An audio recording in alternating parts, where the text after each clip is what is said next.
নমস্কার বন্ধুরা, মনের মুকুর গল্প পাঠের আসরে আপনাদের সকলকে স্বাগত। আজ আমি আপনাদের শোনাব প্রেমেন্দ্র মিত্রের লেখা ঘনাদার একটি রোমাঞ্চকর গল্প। গল্পের নাম মশা।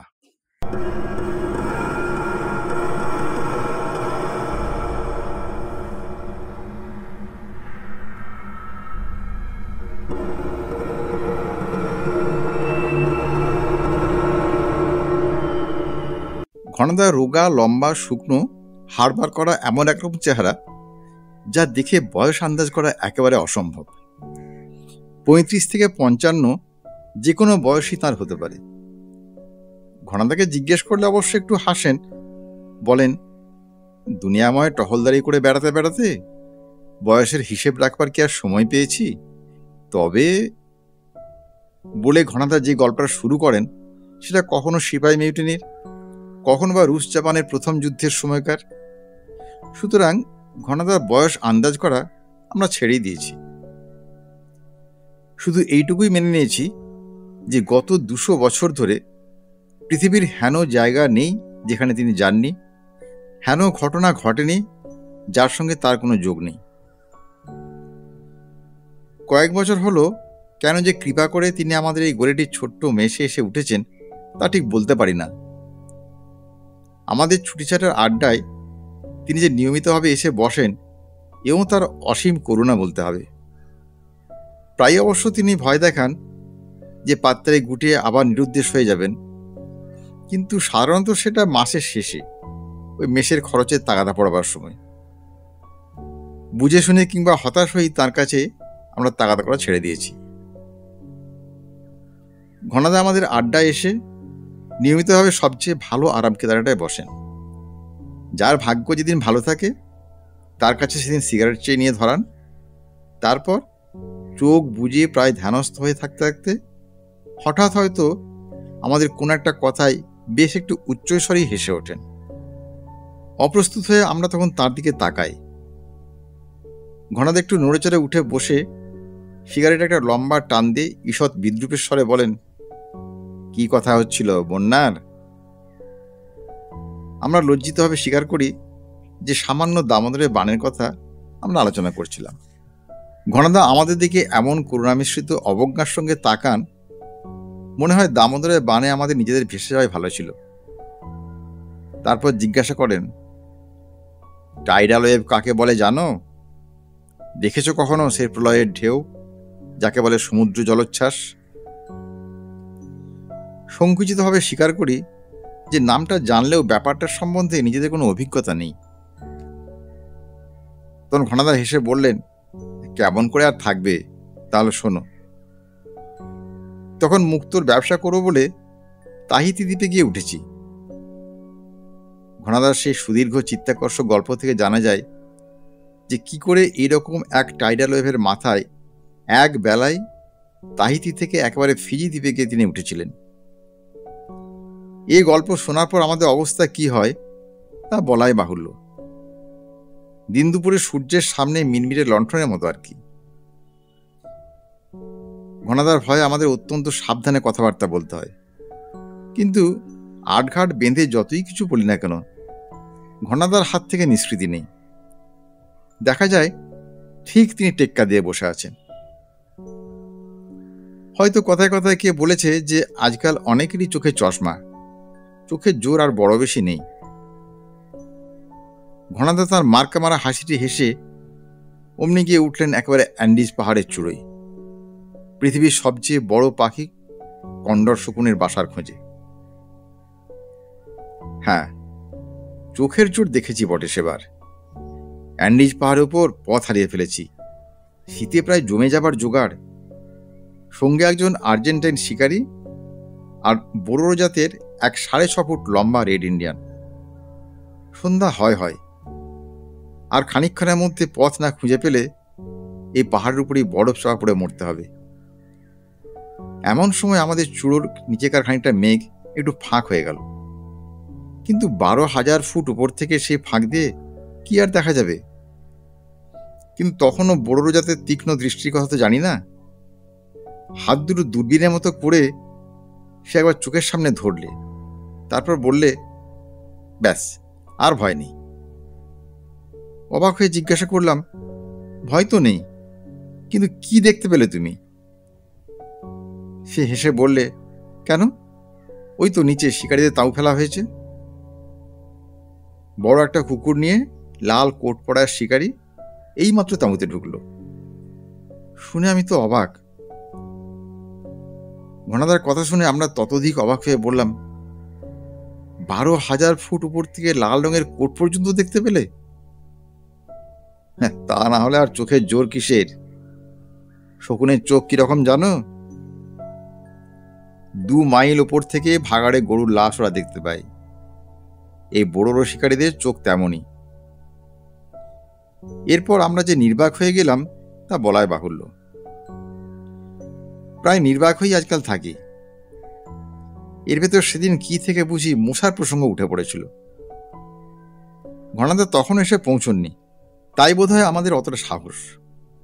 আর তাছাড়া ভেবেছিলাম যে সামান্য মশা মারবার ব্যাপারে ঘনাদা তার কামান লাগা প্রয়োজন বোধ করবেন না। কিন্তু ভুল ভাঙতে আমাদের দেরি হলো না। বিপিন সবে তাদের গায়ে কিভাবে মশা মারবার ব্যবস্থা হচ্ছে সেই কথা তুলেছে। হঠাৎ দরজায় ঘনাদার আবির্ভাব। কি কথা হচ্ছিল হে? আমরা অত্যন্ত সংকুচিত হয়ে বলি, না, এমন কিছু নয়, এই মশা মারবার কথা বলছিলাম। বিপিন তাড়াতাড়ি আরাম কেদারাটা ছেড়ে সসম্মানে ঘনাদার জন্য জায়গা করে দেয়। ঘনাদা তাতে সমাসীন হয়ে শিশিরের কাছে একটা সিগারেট চেয়ে নিয়ে ধরিয়ে বললেন, ও মশা। আমরা কতটা আশ্বস্ত হই। যাক, ঘনাদার দৃষ্টি তাহলে মশা পর্যন্ত পৌঁছবে না। কিন্তু পর মুহূর্তেই বোমা ফাটল। যে সে বোমা নয়, একেবারে অ্যাটমিক। হ্যাঁ, মেরেছিলাম একবার একটা মশা। আমরা স্তম্ভিত। ঘনাদা মশার প্রসঙ্গ বাদ দিতে চান না দেখে নয়, স্তম্ভিত তার এই অবিশ্বাস্য বিনয়ে। মশায় যদি মারতে হয় তাহলে ঘনাদা মাত্র একটি মশা মারবেন, যে কল্পনাও করা যায় না। শিশির সাহস করে বলেই ফেলল, একটি মশা মেরেছিলেন? হ্যাঁ, একটি মাত্র মশাই জীবনে মেরেছি। আমাদের হতবুদ্ধি করি ঘনাদা বলে চললেন, মেরেছি সে 1939 সালের 5ই আগস্ট শাখালিন দ্বীপে। আমরা ফ্যাল করে তাঁর দিকে চেয়ে আছি দেখে একটু চুপ করে থেকে আবার বললেন, শাখালিন দ্বীপের নাম শুনেছ, কিন্তু কিছুই জানো না, কেমন? দ্বীপটা জাপানের উত্তরে সরু একটা করাতের মতো উত্তর দক্ষিণে লম্বালম্ব হয়ে পড়ে আছে। তার দক্ষিণ দিকটা ছিল জাপানিদের আর উত্তরটা রাশিয়ার। সেই দ্বীপের পূব দিকের সমুদ্রকূলে তখন অ্যাম্বার সংগ্রহ করবার একটি কোম্পানির হয়ে কাজ করছি। এমন অখাদ্য পাণ্ডববর্জিত জায়গা দুনিয়ায় আর কোথাও আছে কিনা সন্দেহ। বছরে অর্ধেক সময় সেখানে মুষলধারে বৃষ্টি পড়ে, আর বাকি অর্ধেক সময় বরফে সব জমে যায়। আর তার উপর আছে ভীষণ তুষার ঝড় আর গাঢ় জমাট কুয়াশা। কোনো রকমের দামি কিছু অ্যাম্বার সংগ্রহ করি, সে মুখ আর হব না, এই ছিল মতলব। কিন্তু সে আশায় ছাই পড়ল। আমাদের কোম্পানির তানলিন নামে এক চীনা মজুর একদিন সকালে হঠাৎ নিরুদ্দেশ। তার সঙ্গে এ পর্যন্ত যা অ্যাম্বার জোগাড় হয়েছিল সে মহামূল্য থলিটাও। শাখালিন দ্বীপটা তো নেহাত ছোটখাটো নয়, তার বেশিরভাগ আবার জঙ্গল আর পাহাড়। সেসব পাহাড় জঙ্গলের অনেক জায়গায় মানুষের পায়ের চিহ্নই পড়েনি। সুতরাং এই দ্বীপে কাউকে খুঁজে বার করা খুব সহজ ব্যাপার নয়। তবে একটা আশার কথা ছিল এই যে, অ্যাম্বারের মতো দামি রত্ন চুরি করে শাখালিন দ্বীপে লুকিয়ে থেকে আর কারোর কোনো লাভ নেই। সে চোরাই মাল বেচতে তাকে কোনো বড় সভ্য দেশে যেতেই হবে। আর শাখালিন দ্বীপ ছেড়ে এপ্রিল থেকে অক্টোবরের মধ্যে কাউকে যেতে হলে প্রধান শহর আলেকজান্ড্রোভাস থেকে ভ্লাদিভস্টকে স্টিমার না ধরে উপায় নেই। অক্টোবরের পরে অবশ্য সমুদ্র জমে বরফ হয়ে যায়, তখন লুকিয়ে কুকুর টানা স্লেজে করে পালানো সম্ভব। কিন্তু প্রধান স্টিমার ঘাটায় কড়া নজর রাখবার ব্যবস্থা করলে তার আগে চোর কিছুতেই শাখালিন থেকে বেরোতে পারবে না। তাই অক্টোবর পর্যন্ত তাকে খুঁজে বার করার সময় অন্তত আমরা পাব। বেতারে আলেকজান্ডার ডোবস্কের পুলিশের কাছে সমস্ত খবর পাঠিয়ে আমিও আমাদের ক্যাম্পের ডাক্তার মিস্টার মার্টিন দুজন কুলি নিয়ে তানলিনের খোঁজে বেরিয়ে পড়লাম। কয়েকদিন জলা জঙ্গলে ঘুরে ঘুরে যখন প্রায় হতাশ হয়ে উঠেছি, তখন হঠাৎ ভাগ্যক্রমে একটা হদিশ পেয়ে গেলাম। টিয়ারা পাহাড়ের কাছে সেদিন সন্ধ্যায় আমরা তাঁবু ফেলেছি। ওখানকার আদিম গিলিয়াক জাতির এক শিকারীর কাছে সকালবেলা একটা উড়ো খবর পেয়েছিলাম যে এই দিক দিয়ে একজন চীনাকে যেতে তারা দেখেছে, কিন্তু তখনও পর্যন্ত সে খবরে বিশ্বাস করার মতো কোনো প্রমাণ পায়নি। রাত্রে তাঁবুর মধ্যে ঘুমানো একরকম অসম্ভব। শাখালিন দ্বীপে বড় হিংস্র জানোয়ার বলতে শুধু ভালুক ছাড়া আর কিছু নেই। সাধারণত তারা মানুষকে আক্রমণ করে না, কিন্তু দিনে মাছি ও রাত্রে মশা যা আছে তা হিংস্র জানোয়ারকে হার মানায়। আমি আর মিস্টার মার্টিন তাই কোনো রকমে ঘুমোতে না পেরে তখন বাইরে এসে দাঁড়িয়ে গল্প করছি। হঠাৎ চমকে উঠে বললাম, দেখেছেন মিস্টার মার্টিন? মিস্টার মার্টিনের দৃষ্টিও সেদিকে তখন গেছে। অবাক হয়ে তিনি বললেন, হ্যাঁ, বেশ জোরালো আলো বলে মনে হচ্ছে। এই জনমানবহীন জায়গায় ওরকম আলো আসছে কোত্থেকে? এই ভুতুরে ব্যাপার নাকি? খানিকক্ষণ লক্ষ্য করে বললাম, না, ভুতুরে নয়, বেশ স্বাভাবিক ব্যাপার। দূরের ওই পাহাড়ে ঢিপিটার পেছনে নিশ্চয়ই কোনো একটা বাড়ি আছে, এই আলো সেখান থেকেই আসছে। মিস্টার মার্টিন অবাক হয়ে বললেন, কিন্তু এখানে শখ করে অমন বাড়ি কে করবে? গিলিয়াক, ওরক বা টুঙ্গুস জাতের অসভ্য শিকারী ছাড়া এই অঞ্চলে তো কেউ আসে না। এদিকে কোনো খনিদারিং হয়েছে বলে তো জানি না। ব্যাপারটা সম্বন্ধে কৌতূহল যত বেশি হোক, সন্ধান নেবার জন্য সকাল পর্যন্ত আমরা নিশ্চয় অপেক্ষা করতাম, কিন্তু সেই মুহূর্তে রাত্রির স্তব্ধতা হঠাৎ এক অমানসিক চিৎকারে বিদীর্ণ হয়ে গেল। একবার আমি ও মিস্টার মার্টিন দুজনে মুখের দিকে চাইলাম, তারপর ভিতর থেকে টর্চটা বের করে কোনো কথা না বলেই বেরিয়ে পড়লাম। একেবারে নিরস্ত যে আমরা ছিলাম না তা বোধহয় বলবার দরকার নেই। দুজনের কোমরবন্ধেই পিস্তল আঁটা ছিল।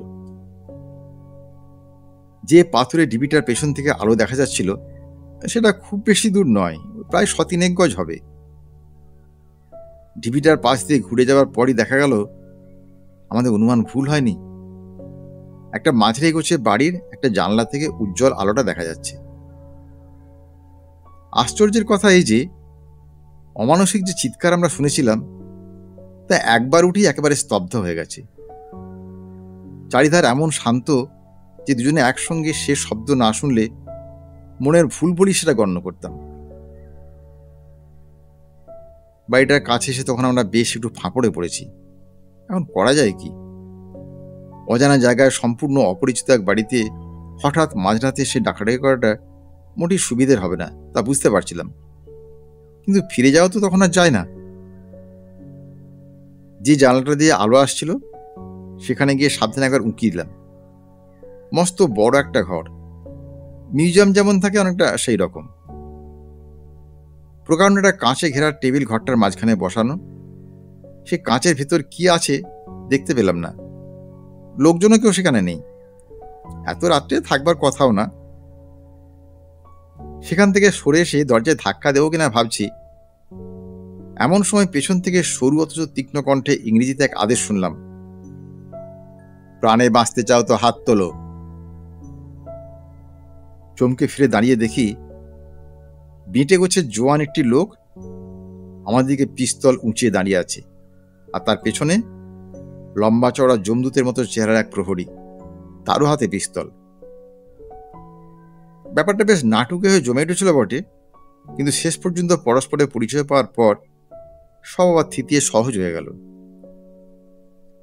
পিস্তল হাতে যিনি আমাদের হাত তুলতে বলেছিলেন জানতে পারলাম তিনি মিস্টার নিশিমারা নামে একজন জাপানি কীটতত্ত্ববিদ। শাখালিনে কীটপতঙ্গ নিয়ে গবেষণা করবার জন্য এই ঘাঁটিটি বসিয়েছেন। আমরা কি উদ্দেশ্যে তার বাড়িতে হানা দিয়েছিলাম শোনবার পর লজ্জিত হয়ে তিনি আমাদের কয়েকদিন তার ওখানে থেকে তার কাজকর্ম দেখে যেতে অনুরোধ করলেন। সঙ্গে সঙ্গে এ আশ্বাসও দিলেন যে পলাতক চীনা মজুরের সন্ধান তার লোকজনের মারফত তিনিই করিয়ে দেবেন। এই অঞ্চল তো আর একরকম হাতের মুঠোই, তার লোকজনের হাত এড়িয়ে কারুর পালাবার কোনো ক্ষমতাই নেই। কথাটা যে কতখানি সত্য একদিন পার না হতেই বুঝতে পারলাম। পরের দিন সকালেই মিস্টার নিশিমারা তার গবেষণাগার আমাদের ঘুরিয়ে ঘুরিয়ে দেখিয়ে অনেক কিছু বুঝিয়ে দিলেন। সাধারণ কীটতত্ত্বের গবেষণা যে তিনি করেন না, তার ল্যাবরেটরির নানা বিভাগ দেখেই তা অবশ্য বোঝা যায়। শুধু পর্যবেক্ষণ নয়, কীটপতঙ্গ লালন পালন ও পরিবর্তন করবার জন্য রাসায়নিক ও বৈদ্যুতিক নানা যন্ত্রপাতি ও উপাদান উপকরণ তার বিরাট ল্যাবরেটরিতে আছে। মিস্টার মার্টিন একসময় তাকে জিজ্ঞাসা করলেন, পোকামাকড়ের ভেতর মশাই দেখছে আপনার গবেষণার প্রধান বিষয়। মিস্টার নিশিমারা একটু হেসে বললেন, তাতে আশ্চর্য হওয়ার কিছু আছে? মানুষের সভ্যতার মশাই হচ্ছে সবচেয়ে বড় শত্রু। এই শাখালিন দ্বীপ থেকে শুরু করে সমস্ত পৃথিবীতে শুধু ম্যালেরিয়ার বাহক হিসেবে মশা কি পরিমাণ ক্ষতি প্রতিনিয়ত করছে, ডাক্তার হিসেবে আপনার নিশ্চয়ই অজানা নয়। মিস্টার মার্টিন বললেন, কিন্তু আপনার গবেষণাগার তো দেখছি মশার লালন পালনই হলো আসল কাজ, তাই এর দ্বারা ম্যালেরিয়ার কি প্রতিকার হবে তা তো বুঝতে পারছি না। নিশিমারা আবার হেসে বললেন, না বুঝবারই কথা। শুধু মশা মেরে নয়, মশা যাতে আর ম্যালেরিয়ার বাহক না হতে পারে সেই চেষ্টা করে আমি ম্যালেরিয়া সমস্যার নতুনভাবে সমাধান করতে চাই।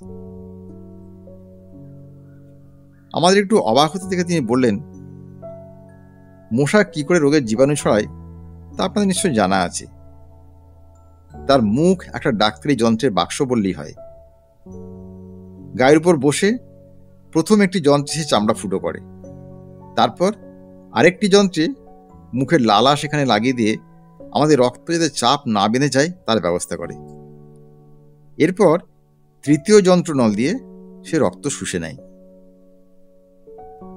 আমাদের শরীরে যে রোগের জীবাণু ঢোকে সে তার ওই দ্বিতীয় যন্ত্রের লালার থেকে। মশার জন্মের পর যদি কোনো উপায়ে তার লালার এমন রাসায়নিক পরিবর্তন করে দেওয়া যায় যে বিষাক্ত ম্যালেরিয়ার জীবাণু তার ভেতর বাঁচতেই পারবে না, তাহলে মশা হাজার কামড়ালেও আর আমাদের কোনো ভয় নেই। আমার গবেষণাগারে মশার লালা পরিবর্তনের সেই চেষ্টাই আমি করছি। বিশ্বাস করি না করি, নিশিমারার কথায় প্রতিবাদ কিছু করিনি।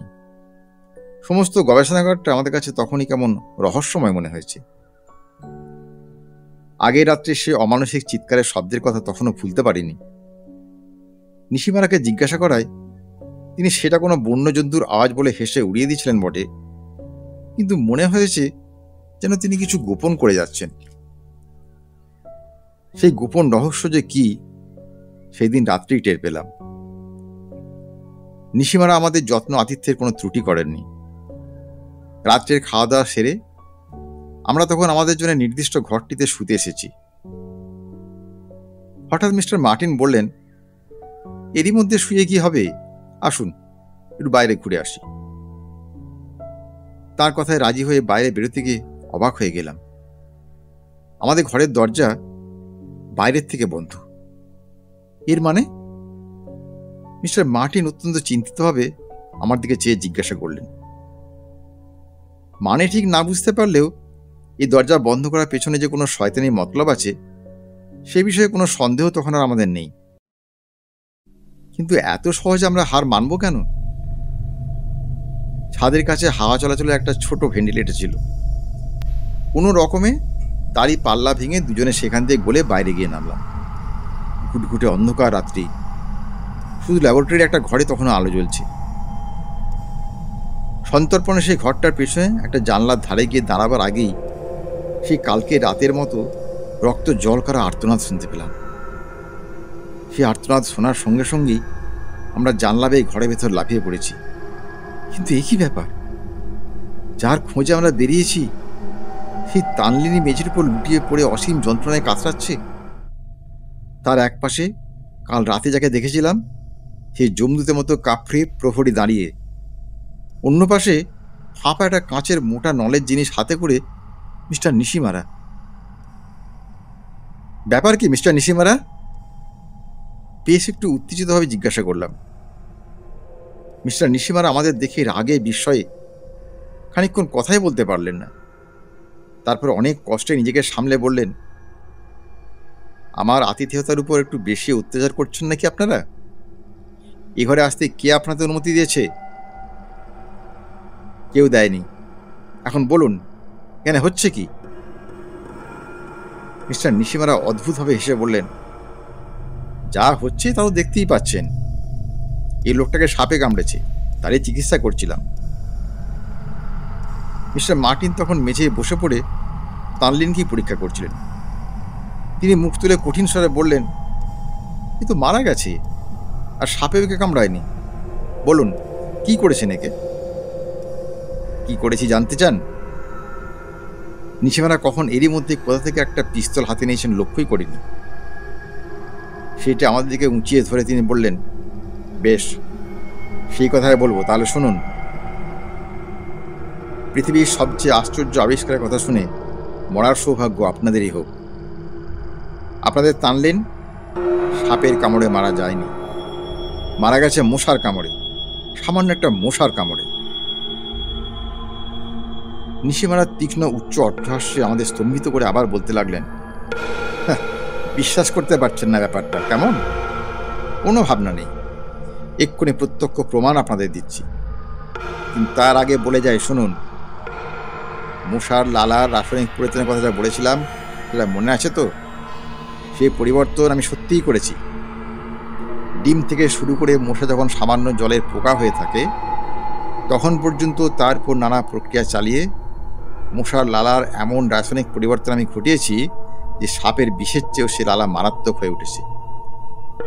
কাল রাত্রে যে চিৎকার শুনেছিলেন, সে এমনই একজনের উপর মশার কামড়ের পরীক্ষার ফল।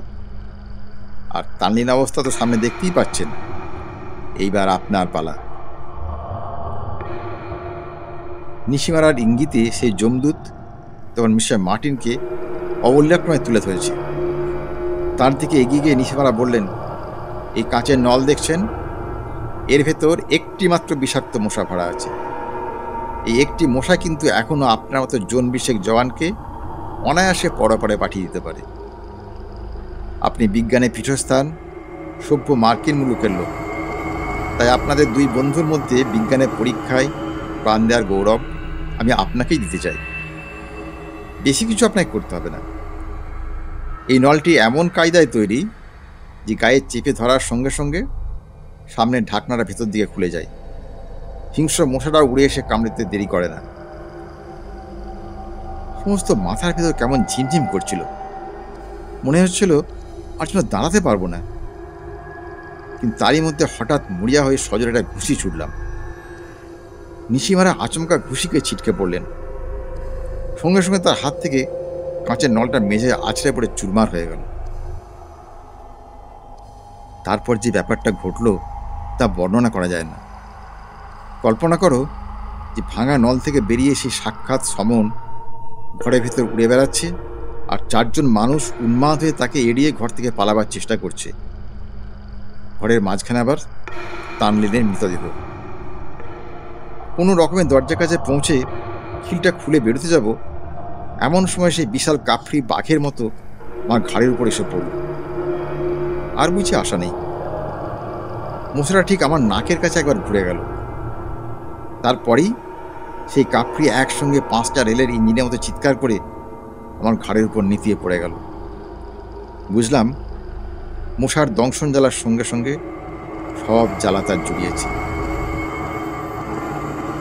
কিছু ভাববার আর সময় নেই। উঠে পড়ে আবার পালাতে যাচ্ছি, এমন সময় দেখি মিস্টার নিশিমারা জুজুৎসুর প্যাঁচে মিস্টার মার্টিনকে চিৎ করে ফেলে দিয়েছেন, আর মশারা ঠিক তার মাথার কাছে উঠছে। ছুটে গিয়ে হ্যাঁচকা টান দিয়ে মিস্টার মার্টিনকে এখানটা সরিয়ে দিলাম। সঙ্গে সঙ্গে নিশিমারা আর্তনাদ শোনা গেল। মশারা ঠিক তার গালের উপর গিয়ে বসেছে। এবার আর এক মুহূর্ত দেরি হলো না। আমার প্রচণ্ড এক চাপড় গিয়ে পড়ল নিশিমারার গালে। মশা আর নিশিমারার ভাবল্যা একসঙ্গেই সাঙ্গ হয়ে গেল। মশা মারবার পরিশ্রমী যেন হাঁপিয়ে একটা দীর্ঘশ্বাস ছেড়ে ঘনাদা বললেন, জীবনে তারপর মশা মারতে আর প্রবৃত্তি হয়নি। বন্ধুরা, গল্পটি কেমন লাগলো তা আমায় কমেন্ট বক্সে লিখে জানাবেন। আর যদি ভালো লাগে তাহলে আমার চ্যানেলটি সাবস্ক্রাইব করার ও ভিডিওটি লাইক ও শেয়ার করার অনুরোধ জানাচ্ছি। আগামীকাল এরকম একটি সুন্দর ভিডিও নিয়ে ঠিক এই সময়ে আপনাদের সামনে আবার হাজির হব। নমস্কার।